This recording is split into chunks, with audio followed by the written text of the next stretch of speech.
Hey guys, this is Pedro back with another interview. This time covering VCT Americas Stage 1 for Week 4. My guest at this time is GUGLi, the assistant coach of Cloud9, coming off of their match against FURIA, in which they came out on the winning end, thus continuing their said march in said regular season. So GUGLi, thank you so much for the opportunity for this interview. I don't think it's every day in which someone asks for you to do an interview, but thank you so much for doing this for me. Gotta ask you first and foremost, coming off of this match, what's going through your mind? What are some of the biggest takeaways that you found against Furia? I think in general it was a match with a bit of pressure because it was the match that confirmed playoffs for us. And we still do want to get first seed in the group, so it was important for us to try and get 2-0. Very happy with how we held through, even though it looked bleak a bit on map 1. But we still came back strong and won on overtime, so very happy. Like, the mental of the players has just been great this year, and we just keep going stronger and stronger and stronger. Yeah, it certainly does feel like that with the team being in this process of just having to like try to figure out a way of how they play together and play well together effectively from the start of the year, and then using that to continue forward through the season. How have you viewed the progress from your point of view, given that you are kind of like assisting in a way of your main head coach Imi, just having to like see the step by step process? I think considering like where we were at kickoff, I think we've come leap and bounds by then. Like, everyone is working super hard, from the players to us and the staff to the managers and the club behind it. Everyone is doing a great job, and I think it's showing that all the hard work we have been doing behind the scenes and a bit in the shadows in general with the team, the players, and everyone else has been showing. And I'm very happy with that because it doesn't always happen, but the guys have been great, to be honest. And there's just a lot of hard work that has been put in the whole time. No, for sure. I mean, I gotta now kind of like pivot over to yourself and your contribution to the team, because I Mhm. remember last year you joined the team like around the midway point of of the season, and by that point you kind of like mostly stayed, remotely, kind of chipping in on the Yeah. side, maybe by via Discord and stuff like that. And so I would assume it was a challenge for you to kind of go through that kind of thing. And you compare that to now, in which you're now finally in person, just having to help the team very closely. And I would say also it's a very different dynamic, just having to go from working remotely to in person. For you, how is that comparison, or more so difference, been like in terms of just having to work in different environments from last year to this year? Well, I think the main thing, at least for me, in part, is also being able to have a good sleep schedule because obviously when I was working remotely, it was like 7 p.m. to like 5 a.m. my time.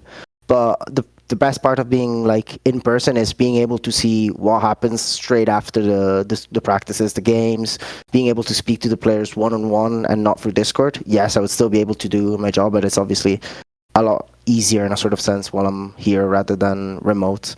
But I think that's the main thing, to be honest. Like, being able to just talk to the guys directly and see them face to face is the main thing. Being able to do one on ones with them when needed and just like sitting them down without me trying to organize my sleep schedule around it, let's say. So it's been great. I think for sure it has helped a lot with my work, at least being able to do my work a lot easier. No, for sure. And like obviously when it comes to looking at an assistant coach, it kind of varies on the things they do in regards to like a given team. Maybe one team an assistant coach does one thing, and then another team assistant coach does another thing. For you, in your case, what do you feel is the main points that you kind of have to look at when it comes to, working with the team and just having to go through the season? Um, I've known Emmy for a lot. We've known each other for about 20 years now, I think, more or less. Mhm. So I've known him since my start in the gaming career and in my esports career. And I guess every assistant coach is different, but for me, I get a lot of responsibility from him and being able to do pretty much whatever he needs. So my work ranges from a lot of things, to be honest. Like, it could be anti-stratting, it could be helping on a map, it could be one-on-ones. Like, it's a bit of everything, but I Mhm. just do whatever he needs, to be honest. Mhm. So basically, whatever he doesn't do, you do, or it's kind of like vice versa. Yes and no. It's like sometimes if he needs something extra from me, then I do something extra for him. Or if he needs something that he's not looking at in that moment, then I do that. It changes, to be honest, every day. Like we talk to each other every day. We make sure we have a plan of what we need to do, and then he just divides the tasks that we need to do, and then we just make sure everything is done. And obviously, if he has a lot of stuff to do, then I'll help him out, and if it's the other way, then he'll help me out. But we're working very well with him, and like the staff, the managers are helping out a ton, and also with Mitch. I feel like that's the main thing with this team is we're all on the same page and we're all working towards the same goal with the same ideas. Because of the fact that the team had to just kind of like change near the end of the off season at the start and near the start of the regular season. Mhm. I mean, it kind of presented a challenge of just having to squeeze everything in a pretty tight schedule. For you, how has the kind of like time frame been like in just having to like put the team in a pretty tip top shape, with like I would say little to no time at hand? Well, the other thing was that Tejo came out as well as soon as Mhm. pretty much after we did the changes. So in any case, we would have to have changed everything anyways. Yes, the base would have been a bit more solid just because we had have more time. But in general, Tejo was a game changer, I think, for many teams. So whoever was able to create comps around it at that point would have been in a much better place. It was just longer days, to be honest. I think that was the main thing. It's just longer days for everyone. We made sure that we went over every single map, that we made sure that we knew where we wanted to play and where not. Even if that meant that all of us had to finish at 9 p.m., then we finished at 9 p.m. But I think that was just the main thing. It was just like putting a lot more hours to make sure that we were getting there. And we were able, in my opinion, to create a base at least for kickoff, and then off that base we kept working on it on the after kickoff ended, and we just didn't take a break. We just kept working. We took like a 4 or 5 day break. We just kept working, and I think it's showing now. No, as you said, it's definitely been showing so far in this regular season with the 3-1 record.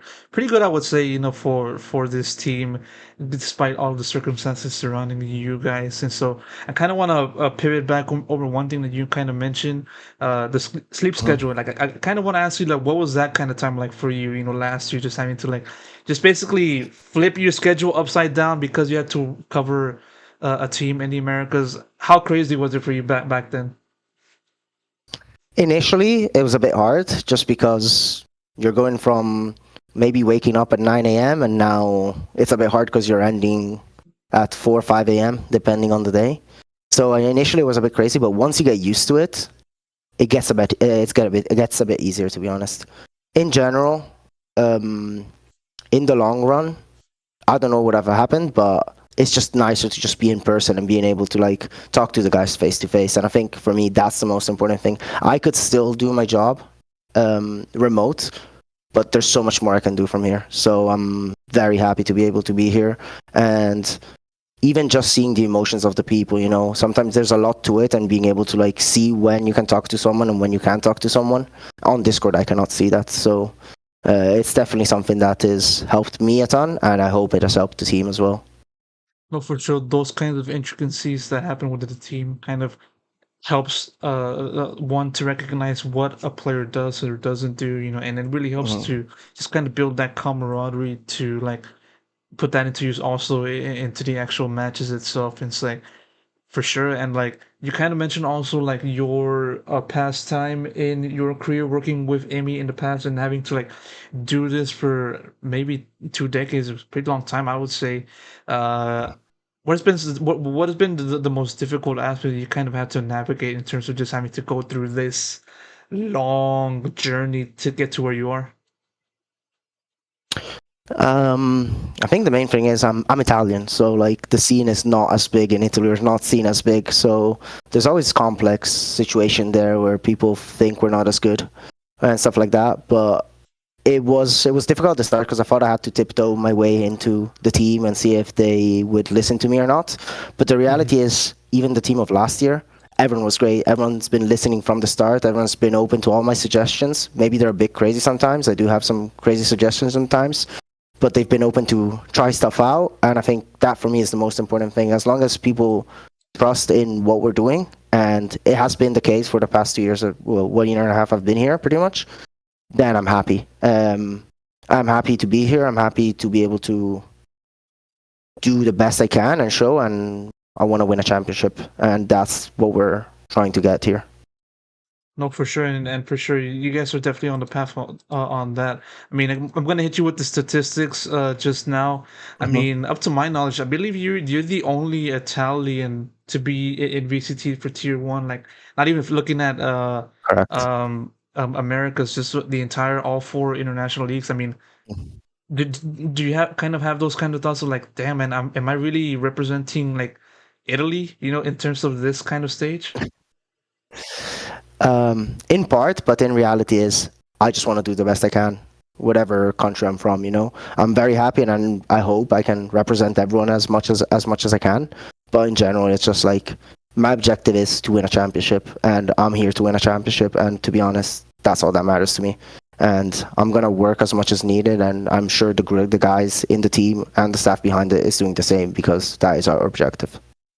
No, for sure, and hopefully this team can continue the process well into the future. And at the very least, you guys took a step in the right direction today against FURIA. And so that said, I'm gonna wrap up Yeah. the interview right here. GUGLi, thank you so much for the opportunity for giving me a chance to talk to you about your job in Cloud9 and everything you do there. Really do appreciate that as well. And of course, best of luck goes to yourself and the rest of the team for the journey ahead. Thanks a lot for having me.